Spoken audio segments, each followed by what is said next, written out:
This is your Daily Illini Sports Update at 5:45. On WBGU 107.1.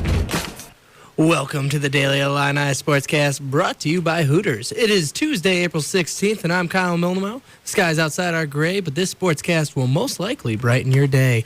We'll look at both Illinois baseball and softball, while also switching over to Major League Baseball later in the show. But first, we're going to start with the team that plays at Illinois Field.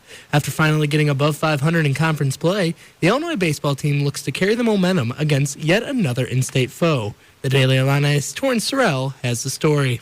One player who emerged during last weekend's series against Purdue was redshirt sophomore infielder Reed Roper, who hit a home run in every game of the series, with one resulted in a game winner coming from the second of the three-game series. After being on a hitting slump last year, this series was a way for Roper to gain his confidence back. Felt great. It's like, let's keep us going and not just hit one. Let's try to drive some more balls, and that's what I ended up doing.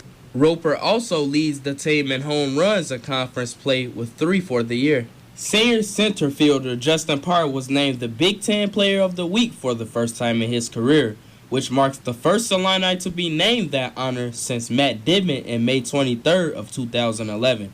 As the team will face its third in-state opponent for the year, Parr knows that the team has to remain focused against in-state teams. For us, it's just a focus that we need to have. Sometimes we don't always maintain our composure like we should. Parr's hitting streak has now extended to 20 games.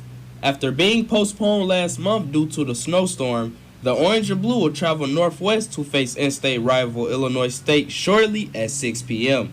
For the Daily Illini Sports, I'm Torrance Sorrell. Things will not get any easier for the already struggling Fighting Illini softball team as they prepare to play a midweek non-conference game against one of the top teams in the Big East Conference. The Daily Illini's Sam Sherman has the scoop. The Orange and Blue are in the midst of a 9-game losing streak as they enter a midweek non-conference game against one of the best teams in the Big East, the DePaul Blue Demons. Freshman infielder Katie Repley does not think that the team has clicked on all cylinders to this point in the season. I think we're just not really executing. We've had some moments where, maybe our pitching's been there, some moments our hitting's been there, but all around, we're not executing the whole game plan offensively and defensively. The Blue Demons come into Urbana with an overall record of 23-14 and a strong 8-3 road record. They were recently winners of 7 straight conference games before losing to non-conference opponent Illinois State. For junior catcher Jenna Michko, it does not matter whether Illinois plays a game within the conference or out of it. Her focus remains the same. We're just coming out ready to play ball. Whoever is there, we don't really care. Coach always tells us not pay attention to what's on the jersey, just go out there and play, and so that's what we're going to do.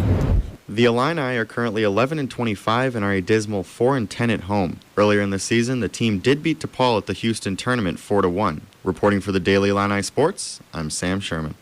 Switching over to Major League Baseball, the Chicago Cubs will take on the Texas Rangers for their first interleague game of the year, and they're looking to bounce back after posting a 3-7 record in their last 10 games. However, the St. Louis Cardinals now will travel to Pittsburgh, looking to increase their first-place lead in the NL Central to 3 games. That will be all for me today. Thank you for listening to the Daily Illini Sportscast brought to you by Hooters. Make sure to tune in tomorrow for some more Illinois sporting news. I'm Kyle Milnamow. Keep on trucking, everyone.